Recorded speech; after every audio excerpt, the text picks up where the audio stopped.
একটা যুদ্ধ থেকে ফেরার পথে মরুভূমির মাঝখানে সেনাবাহিনীকে থামিয়ে আল্লাহর হাবিব সাল্লাল্লাহু আলাইহি ওয়া আলিহি ওয়াসাল্লাম বিশ্রামের ঘোষণা দিলেন যে তোমরা একটু বিশ্রাম নাও। তো উনি একটা গাছের নিচে বিশ্রামের জন্য গেলেন এবং সেখানে গাছের ডালে ওনার তলোয়ারটা ঝুলিয়ে রাখলেন, ঝুলিয়ে বিশ্রাম নিতে লাগলেন, ঘুমিয়ে পড়লেন। হঠাৎ এক বেদুইন এসে রাসূল সাল্লাল্লাহু আলাইহি ওয়াসাল্লামের এই কোষবদ্ধ তলোয়ারটা কোষমুক্ত করে এরকম হাতে নিল। রাসূল সাল্লাল্লাহু আলাইহি ওয়াসাল্লাম ঘুম থেকে জেগে উঠলেন। এবার বেদুইন বলতে আরম্ভ করলো, এই মুহাম্মদ, তোমাকে এবার কে বাঁচাবে বলো, এই তো আমার হাতে তলোয়ার। সাথে সাথেই আল্লাহর হাবিব সাল্লাল্লাহু আলাইহি ওয়া আলিহি ওয়াসাল্লাম উনি উত্তরে বললেন আল্লাহ।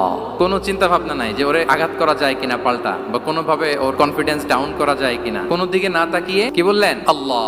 সব সময় তিনি আল্লাহ কেন্দ্রিক ছিলেন। গায়ে সাউরে যখন আল্লাহ রাসূল সাল্লাল্লাহু আলাইহি ওয়াসাল্লাম এবং আবু বকর রাদিয়াল্লাহু তাআলা আনহু ওনারা আশ্রয় নিয়েছিলেন রাত্রিবেলায়। কুরাইশরা যখন খুঁজতেছিল, আবু বকর রাদিয়াল্লাহু তাআলা আনহু বলেন যে কুরাইশদের পা দেখা যাচ্ছে, ওরা যে হেঁটে যাচ্ছে, একটু উকি মারলে আমাদেরকে দেখা যায়। রাসূল সাল্লাল্লাহু আলাইহি ওয়াসাল্লাম আবু বকর রাদিয়াল্লাহু তাআলা আনহুকে বলেন যে আবু বকর, চিন্তা করো না, লা তাহসান ইন্নাল্লাহা মা'ানা। আবু বকর, চিন্তা করো না, আল্লাহ আমাদের সাথে আছেন। সুবহানাল্লাহ।